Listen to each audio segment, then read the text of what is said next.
Presidente Cássio Cunha Lima, Antônio Gramsci, filósofo italiano, recomendava que fôssemos pessimistas na análise dos fatos, mas otimistas na ação.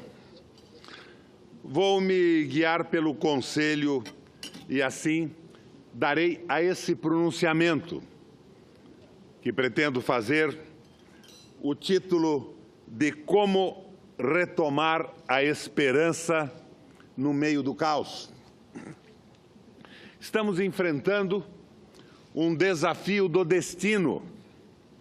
É o maior desafio que a República já experimentou, em todas as épocas e em todas as áreas. As instituições republicanas derreteram-se. Executivo, Legislativo, Judiciário, Ministério Público, Polícia Federal, todos, por ação ou por omissão, perderam a credibilidade. Os políticos, por serem os mais expostos, são objeto direto do maior descrédito público, muitos de forma justificada e muitos injustamente, diga-se. O que dizer do Executivo, núcleo dos maiores escândalos financeiros e de corrupção já registrados na história brasileira recente? O que dizer do Judiciário, agora em guerra com o Ministério Público, trocando entre eles os maiores insultos? O que dizer da Polícia Federal, responsável por uma das operações de investigação mais incompetentes e mais prejudiciais à economia brasileira, a chamada Operação Carne Fraca, que expôs um dos setores vitais da produção e de geração de emprego à execração pública do mundo? Olho para o futuro e fico perplexo, senador Capiberibe. Se todas as instituições republicanas liquefizeram-se, por onde será possível reconstituí-las, reconstruí-las? O país não pode permanecer eternamente em coma, com a sua economia também dissolvida. Contudo, tomando em conta a própria natureza do sistema institucional que estamos desafiados a reconstituir, ouso dizer que a saída da crise, por mais desafiadora que seja, é essencialmente fácil. Ela é conhecida no mundo há mais de 80 anos. Muitos dos senhores e das senhoras que me ouvem na TV Senado, na Rádio Senado e no nosso plenário também a conhecem. Vamos examiná-la com alguma profundidade. A tragédia que vivemos deve-se à absoluta inépcia e à má-fé na condução do processo econômico. Tivemos a desgraça do impeachment, que nos distraiu de outras questões institucionais e que levou ao poder um grupo sem qualquer compromisso com o interesse público. Esse grupo se apresentou como do PMDB, mas não reflete as posições políticas e o veso ideológico do velho MDB histórico e de guerra. Na verdade, esse grupo se apoia em um documento espúrio, senador Capiberibe, chamado Ponte para o Futuro, que, quando apresentado em uma reunião nacional do partido, em Brasília, foi repudiado por diretórios PMDBistas dos 17 estados presentes e não foi sequer levado à votação. Foi sonegado ao escrutínio da opinião dos companheiros presentes de 17 estados numa reunião da Fundação Ulisses Guimarães. Ponte para o Futuro é um projeto do PSDB e do DEM, apropriado por alguns dirigentes do PMDB sem representatividade política ou histórica. Mesmo sem a aprovação do partido, atropelando todas as instâncias, desonrando Ulisses Guimarães, Teotônio Vilela, Pedroso Horta, Marcos Freire, os principais pontos dessa desvairada coletânea do intriguismo, escravagismo, neocolonialismo e neoliberalismo, transformaram-se em programa de governo. Na verdade, o documento seminal do PMDB, seu grito de guerra político, no caso da ditadura, com a participação de seu pai, senador Cássio, reflexo do compromisso do partido com o povo, chama-se Esperança e Mudança. Ali se propõe a recuperação da prática do planejamento econômico, a ideia do Estado como provedor essencial do bem-estar social. O projeto social do PMDB foi uma construção generosa que se refletiu na Constituição de 88, sacramentada no conceito de seguridade social.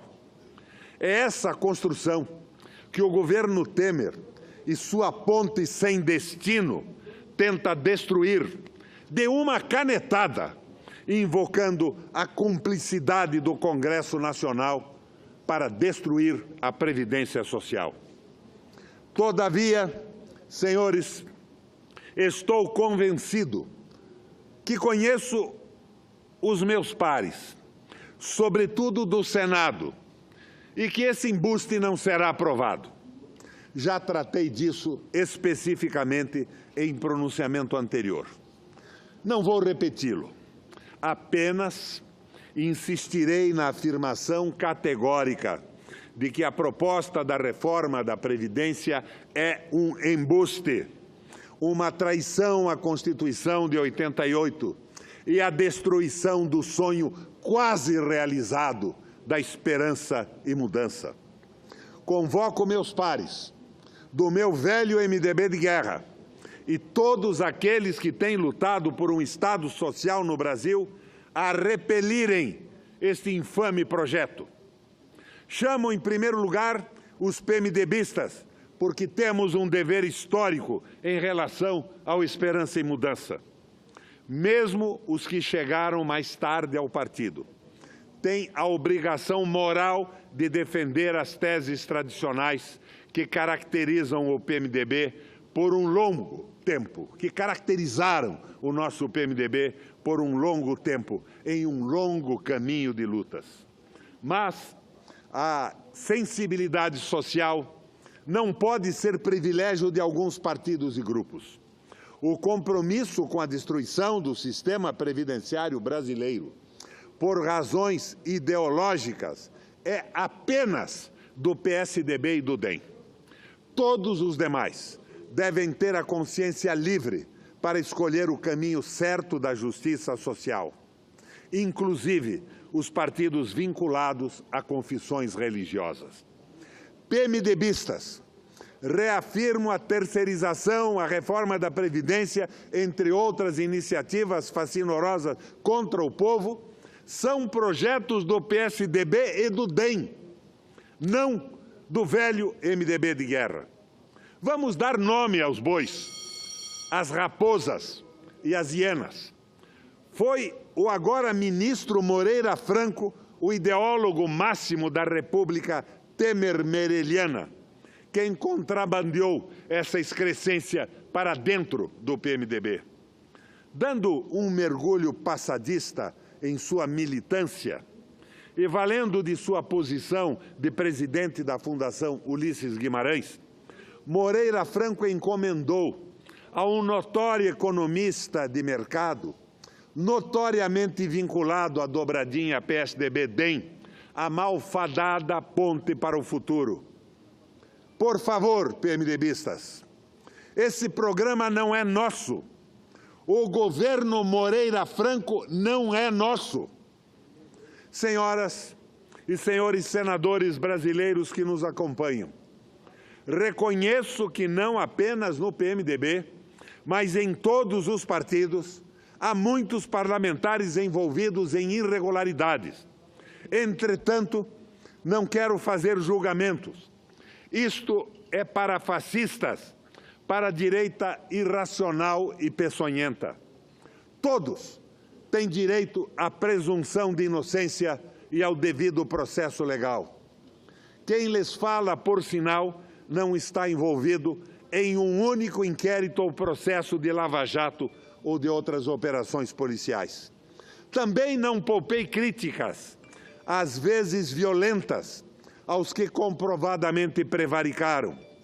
Entretanto, se temos que reconstituir as instituições, como disse, isso tem que partir de um esteio seguro. E esse esteio, queiram ou não, só pode ser o Congresso Nacional renovado. Sim, do contrário, estaríamos em um mundo de ilusões. Em uma democracia, quem faz as leis é o Congresso Nacional. O Executivo as aplica e o Judiciário julga segundo estas leis. Como será possível reconstituir as instituições, a não ser a partir da reconstrução do sistema legal, mediante leis necessariamente votadas pelo Congresso Nacional? É claro que a estatura moral de um presidente da República conta como um fator importante na reconstituição das instituições. Mas ele pouco pode fazer sem uma firme articulação não fisiológica com o Congresso. Em síntese, desafio com o que nos defrontamos. E esse desafio implica em uma reconstrução ética nas relações entre o Legislativo e o Executivo. Por certo que a preparação das eleições do próximo ano, na preparação destas eleições, teremos que adotar medidas decisivas para aprimorar e reconduzir os riscos de manipulação do sistema político pelo poder econômico e pela mídia comercial. Devemos isso à sociedade brasileira, a esta geração e aos nossos filhos, como aos filhos de nossos filhos. Como disse, temos um desafio do destino. Devemos responder a ele com coragem e sabedoria. Afirmei no início que é fundamental enfrentar a crise econômica, inclusive como pré-condição para enfrentar a crise política. Disse e repito que é uma opção fácil.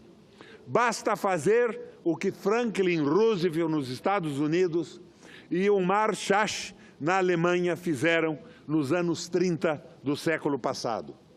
Para reverter uma depressão gigantesca, similar à que enfrentamos no Brasil hoje, os dois líderes ampliaram consideravelmente o gasto público deficitário, criando demanda, investimento, emprego e mais demanda, com o que recuperaram uma situação fiscal inicialmente deteriorada. Fizeram, pois, senador Cássio Cunha Lima, o oposto do que está sendo feito no Brasil, tendo em vista a obsessão ideológica de Henrique Meirelles e Michel Temer. A saída, ela está logo aí. O que, então, estamos esperando? Senhoras e senhores senadores, ou reagimos ou seremos varridos pela maré montante da crise. É com pessimismo que olho pela janela da realidade brasileira, mas é com otimismo que vejo a possibilidade de sairmos do caos. Obrigado pela tolerância, presidente.